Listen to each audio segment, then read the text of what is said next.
स्वागत है आपका फिर से मेरे चैनल पर। तो आज की क्लास में हम लोग स्टार्ट करने वाले हैं डेप्रिसिएशन का एक और टॉपिक जो काफ़ी ही ज़्यादा इंपॉर्टेंट हो जाता है एग्जाम पॉइंट ऑफ व्यू से भी।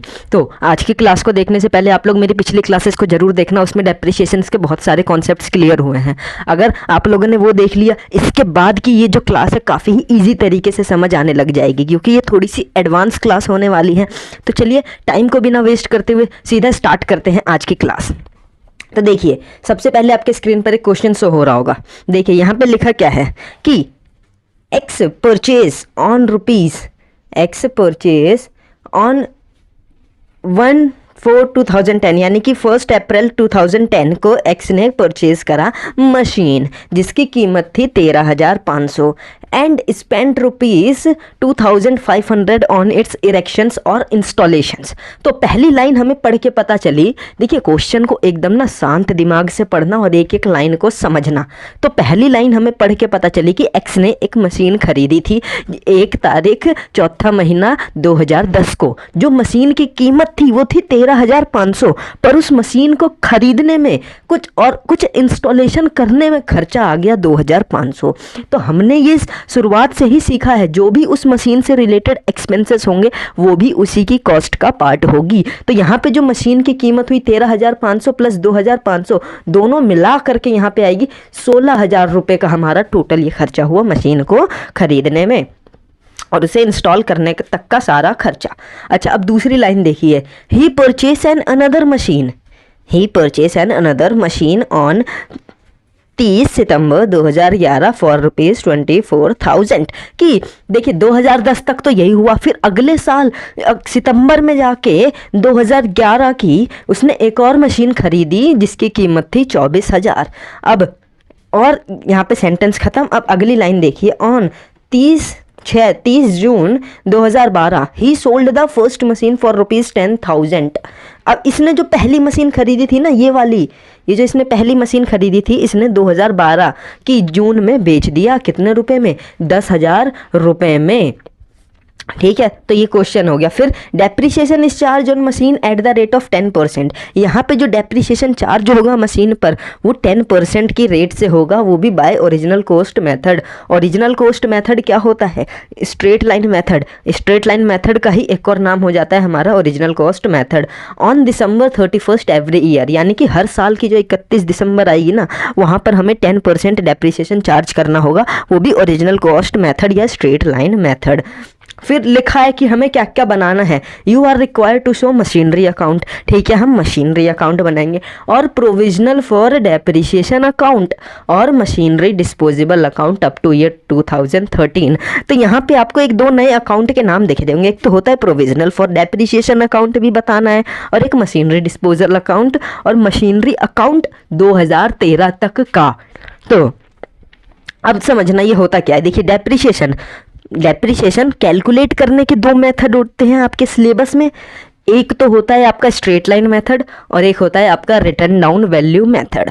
अभी तक की जो क्लासेस हुई थी उसमें हम लोगों ने बेसिकली क्या सीखा था कि हम एक मशीन अकाउंट बनाते थे। जैसे मैं यहाँ पे एक शॉर्ट में बनाऊँ, ये देखिए, ऐसे ही हमारा एक मशीन अकाउंट होता था। यहाँ पे डेट पर्टिकुलर अमाउंट, ये हमारा मशीन अकाउंट होता था। अब जब भी हमें मशीन वगैरह हम लोग खरीदते थे तो यहाँ पर लिखते थे, और डेप्रिसिएशन जब चार्ज करना होता था तो इसकी क्रेडिट में यहाँ पर हम लोग लिखते थे बाय डेप्रिसिएशन। यही लिखते थे ना कि मशीन अकाउंट की क्रेडिट में हम लोग कर देते थे बाय डेप्रिसिएशन, और फिर उस मशीन की वैल्यू को डाउन कर दिया जाता था। जैसे फॉर एग्जांपल अगर मैं बात करूँ, हमने 10,000 की मशीन खरीदी थी, तो हमने उस साल डेप्रिसिएशन लगाया, तो उस साल मशीन की साल के आखिरी में कीमत रह गई 9,000।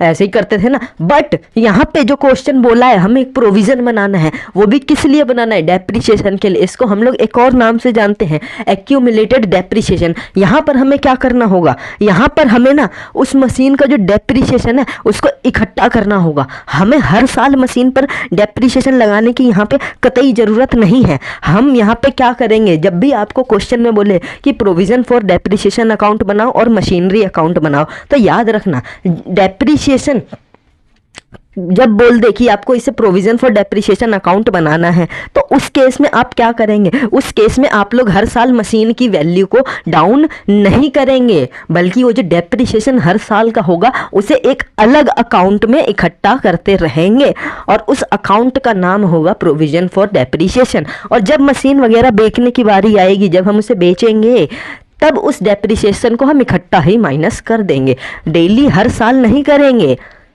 हम सीधा उसी समय डेप्रिसिएशन चार्ज करेंगे जब हम उसे बेच रहे होंगे। तो आई होप ये कॉन्सेप्ट आपको समझ आया होगा। तो इससे समझते हैं प्रैक्टिकली क्वेश्चन सॉल्व कैसे करेंगे आखिर। तो देखिए यहाँ पे 3 अकाउंट का नाम बोला है, तो आपको 3 अकाउंट बनाने होंगे। सबसे पहला देखिए मशीन अकाउंट, फिर प्रोविजन फॉर डेप्रिसिएशन अकाउंट और मशीनरी डिस्पोजल अकाउंट। ठीक है, ये 3 अकाउंट हमें बेसिकली यहाँ पे बनाने हैं।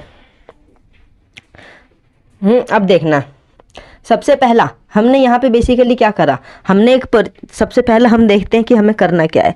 साल आई 2010 की अप्रैल, ठीक है। याद रखना यहाँ पे जो हमारा ईयर स्टार्ट हो रहा है ना 1 जनवरी से और ख़त्म हो रहा है 31 दिसंबर को।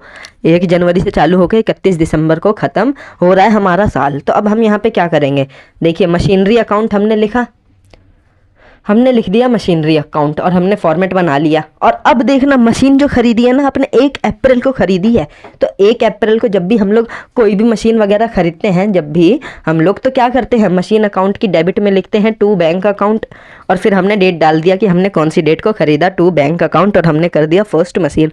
अब देखो यहाँ पे अमाउंट आ रहा है 16,000। तो ये मैंने आपको बताया था 16,000 कैसे आ रहा है, क्योंकि याद रखना मशीन को खरीदने में और उसको इंस्टॉल करने में जितने रुपए भी आएंगे ना खर्चे, वो सब मशीन की ही कॉस्ट का पार्ट होते हैं, इसीलिए यहाँ पर आ गया 16,000। अब उस साल फिर 2010 में कुछ नहीं हुआ, तो अब हमें डेप्रिसिएशन चार्ज करना होगा। नॉर्मली क्या होता था, अगर प्रोविज़न नहीं बोला होता तो हम यहाँ पर बाय डेप्रिसिएशन लिखते और 10% डेप्रिसिएशन माइनस कर देते और हमारा बैलेंस निकल कर आ जाता। लेकिन यहाँ पर हमें डेप्रिसिएशन चार्ज ही नहीं करना, हमें यहाँ पर इसको शो ही नहीं करना, हमें एक अलग से प्रोविज़न बनाना है। हमें डेप्रिसिएशन हर साल माइनस करने की ज़रूरत नहीं है, हम इसे इकट्ठा करेंगे। कहाँ पर इकट्ठा करेंगे भाई, प्रोविज़न फॉर डेप्रिसिएशन में इकट्ठा करेंगे।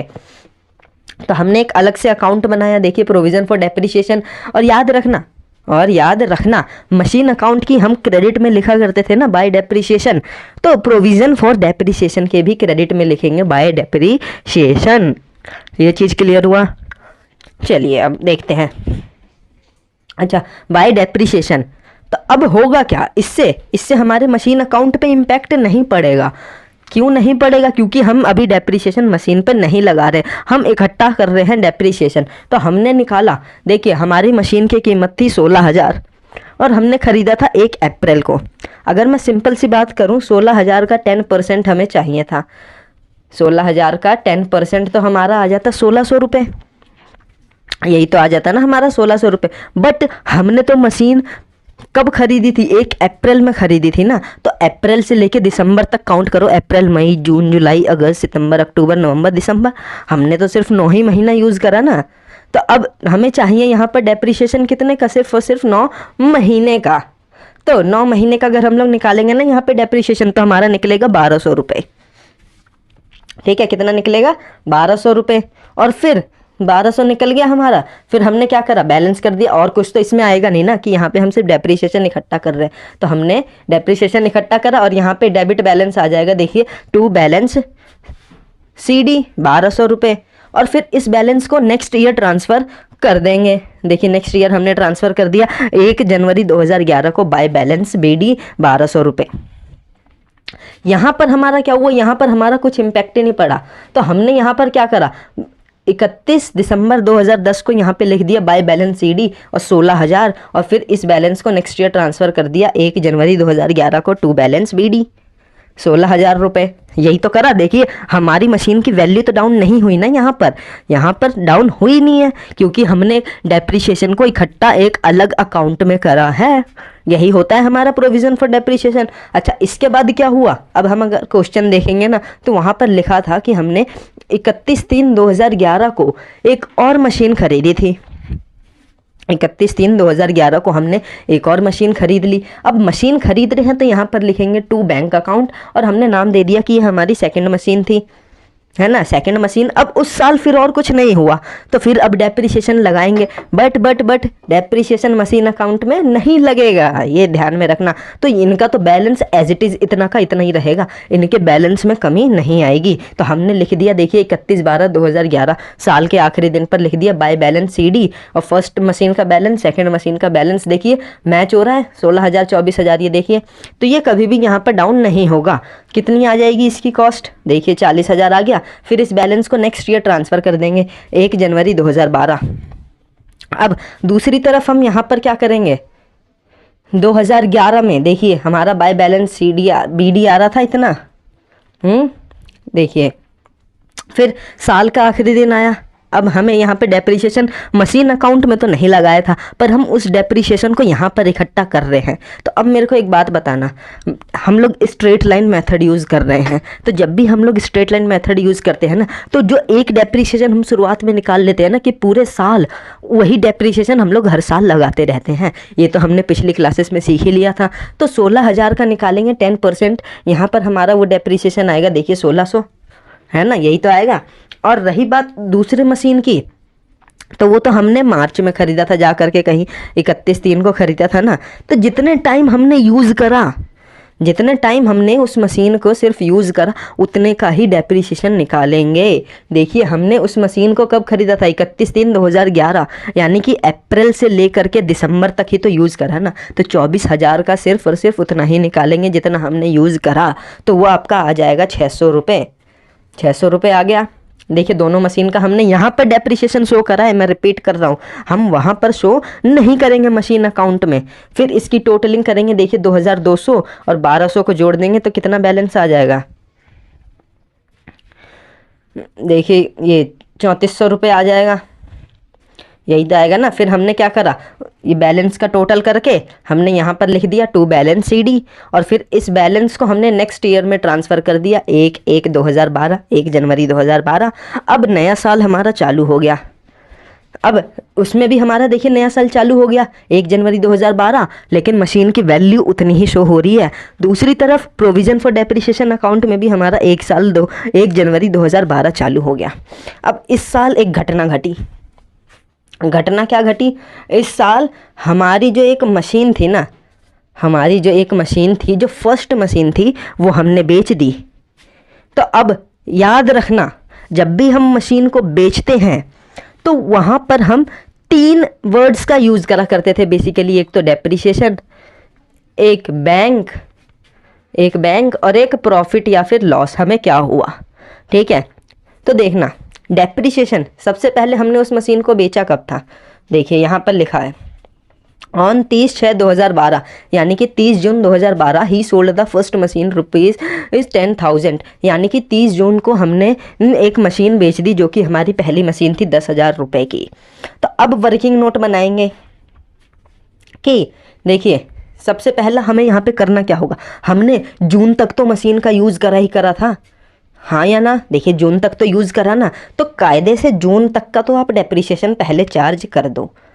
तो अब मेरे को बताना ज़रा कि हमने जून तक यूज़ करा था और डेप्रिसिएशन हमें 10% लगाना है, तो 16,000 का 10% 6 महीने के लिए अगर हम लोग निकालेंगे ना तो 800 रुपये आएगा। तो हमने क्या करा, सबसे पहले हमने फर्स्ट मशीन के जून तक का डेप्रिसिएशन लगा दिया 800 रुपये, ठीक है, जून तक का डेप्रिसिएशन लगा दिया 800 रुपये, ठीक है। अब हमें यहाँ पर बेसिकली करना क्या है, देखिए जब भी याद रखना, जब भी हम लोग ना मशीन को यहाँ पर बेचेंगे, जब भी हम लोग यहाँ पर मशीन को बेचेंगे तो हमें एक और अकाउंट ओपन करना होता है, मशीनरी डिस्पोजेबल अकाउंट। हमें कुछ काम इस मशीन अकाउंट में नहीं करना, हम सिर्फ यहाँ पर इसके बैलेंस को शो वगैरह करेंगे। तो यहाँ पर हमें एक काम करना होगा, इस मशीन को ना यहाँ से ख़त्म करना होगा। ख़त्म करने का मतलब ऐसा नहीं कि अब यहाँ से उस मशीन के बैलेंस को हमने पेन से काट दिया, ऐसा नहीं, हम एक अकाउंट ओपन करेंगे। अब मेरे को एक चीज़ बताओ, डेबिट को काटने के लिए क्या करा जाता है, क्रेडिट किया जाता है ना, तो यहाँ पर हम क्या करेंगे, हम यहाँ पर करेंगे बेसिकली क्रेडिट करेंगे।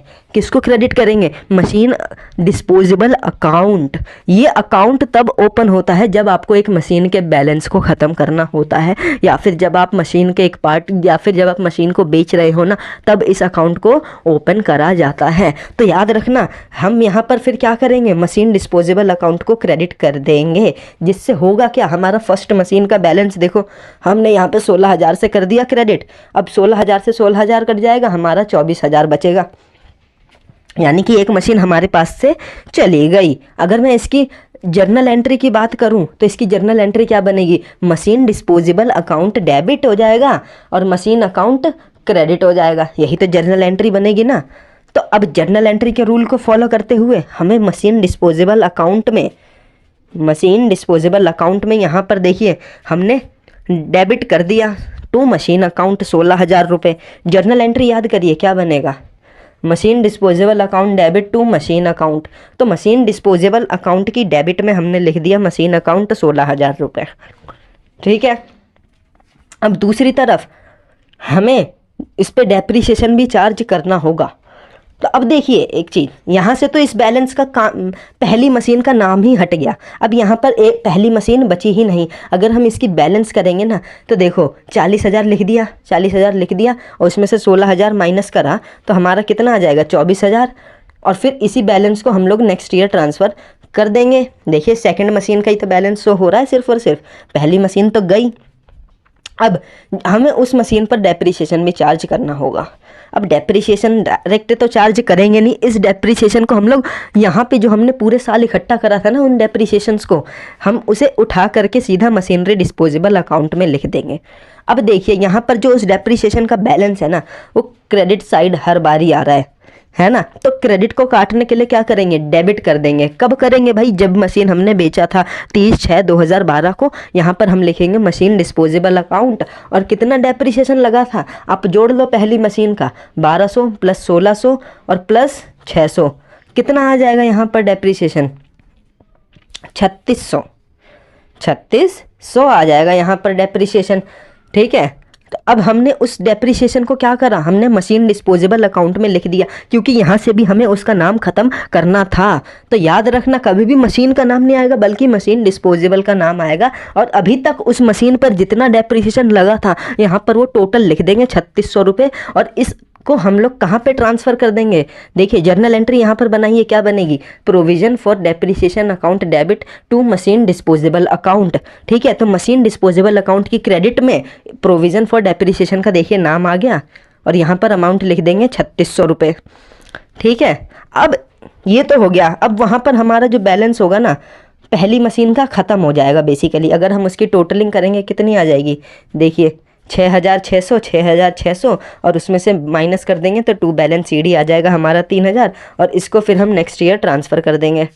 ठीक है, अब रही बात इसकी मशीन डिस्पोजेबल अकाउंट की, तो यहाँ पर हमने उस मशीन का बैलेंस भी शो कर दिया है डेबिट साइड में 16,000 रुपये का, और उस पर लगा हुआ डेप्रीशिएशन भी शो कर दिया है हमने 3600 रुपये का।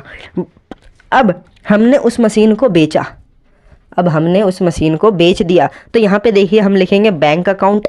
यही तो हम लोग करते हैं ना बेसिकली, जब भी हम लोग मशीन को बेचते हैं तो हमारे पास कुछ कैश आता है। कितने का बेचा, बेसिकली 10,000 रुपये का बेचा। अब समझना मेरी बात को, 16,000 रुपये की हमारी मशीन थी, ठीक है, जिस पे टोटल डेप्रीशिएशन अभी तक लग गया था 3600 रुपये। तो कितने की मशीन बची थी बेसिकली हमारी, 12,400 की बची थी, और उसे हमने बेच दिया 10,000 में, तो हमारा 2,400 का लॉस हो गया ना, 2,400 का हमारा लॉस हो गया। और लॉस को हमेशा क्रेडिट साइड में शो करा जाता है। ठीक है, तो ये हमने कर दिया और फिर इसकी टोटलिंग कर देंगे तो आप देखना दोनों बैलेंस ना कट जाएगा, दोनों बैलेंस कट जाएगा, इक्वली आएगा। 16,000 करके देख लो दोनों साइड का टोटल, देखो डेबिट साइड का 16,000 और इस साइड का जोड़ो 3,600 प्लस 10,000 13,600 प्लस 2,400 16,000। तो यहाँ पे जो मशीन डिस्पोजेबल अकाउंट है ना, उस के दोनों साइड का बैलेंस इक्वल आएगा, क्योंकि हमने पहली मशीन का तो काम तमाम कर दिया, मतलब उसको हमने बेच दिया। ठीक है, तो अब होगा क्या इससे, देखिए हमारा 2012 तक ये काम था, जून तक बेसिकली हमने करा, हमने 30 जून तक इतना सारा काम करा, देख रहे हैं। ठीक है, अब 2012 के आखिरी साल आएगी, आखिरी साल आएगी ना 2012 की, मतलब दिसंबर तो आएगी ही आएगी, अभी तो जून ही था, क्योंकि हमने जून में बेचा था तो ये सारा काम हम लोग बेसिकली जून में कर रहे थे। तो अब आ गया दिसंबर, देखिए दिसंबर आया, हमने दूसरी मशीन तो थी हमारे पास, पहली ही तो गई है, तो दूसरी पे तो डेप्रिसिएशन हमारा लगना चाहिए, लेकिन वो मशीन अकाउंट में नहीं लगेगा, तो दूसरे का तो बैलेंस उतना ही शो होगा 24,000, और फिर उस बैलेंस को 2013 में ट्रांसफ़र कर देंगे। लेकिन अब दूसरी मशीन पे डेप्रिसिएशन लगाएंगे, और वो किस में लगाएंगे भाई, प्रोविजन फॉर डेप्रिसिएशन। तो देखिए 2012 की 31 दिसंबर को हमने यहाँ पे लिखा बाय डेप्रिसिएशन बाय डेप्रिसिएशन लिखा, और उसका 10% डेप्रिसिएशन हमने यहाँ पर इकट्ठा कर लिया। अभी देखिए दूसरी मशीन का बैलेंस 1 रुपये भी कम नहीं हुआ है, क्योंकि अभी हम उसका डेप्रिसिएशन इकट्ठा करते जा रहे हैं। तो यहाँ पर हमने लिख दिया 2400। अब इसकी अगर हम लोग टोटलिंग करेंगे तो कितना आएगा, करिए टोटलिंग, ये देखिए 3400 प्लस 800 प्लस 2400, 6600, 6600, और इसमें से 3600 माइनस करेंगे 3000। ठीक है, तो 31 दिसंबर 2012 को हमारा 3000 बैलेंस बचा, और उसको हम लोग नेक्स्ट ईयर ट्रांसफ़र कर देंगे 1 जनवरी 2013 में। ठीक है, अब 2013 में हमारा और कुछ नहीं हुआ दूसरी मशीन पे, बल्कि हम अब डेप्रिसिएशन चार्ज करेंगे। तो डेप्रिसिएशन हमने लगाया 2013 की साल के आखिरी में 2400 रुपये आ गया। ठीक है, 2400, फिर इसकी हम टोटलिंग करेंगे तो देखिए 5400, 3000 प्लस 2400 प्लस 5400 कितना आ जाएगा हमारा 3400, बेसिक 5400 आ जाएगा बेसिकली यहाँ पे। फिर इसको हम लोग नेक्स्ट ईयर ट्रांसफ़र कर देंगे। यही था हमारा क्वेश्चन। देखिए 2013 में तो कुछ हुआ नहीं ना, हमारी दूसरी मशीन का बैलेंस उतना का उतना ही शो होगी।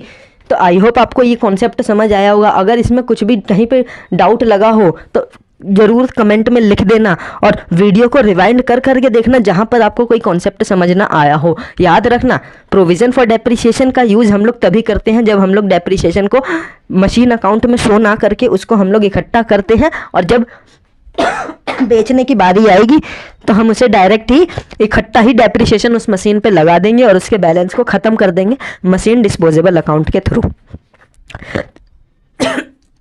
तो अगर वीडियो अच्छी लगी होगी तो प्लीज़ वीडियो को लाइक कर देना, हमारे चैनल को सब्सक्राइब कर लेना, और वीडियो को ज़्यादा से ज़्यादा शेयर कर देना।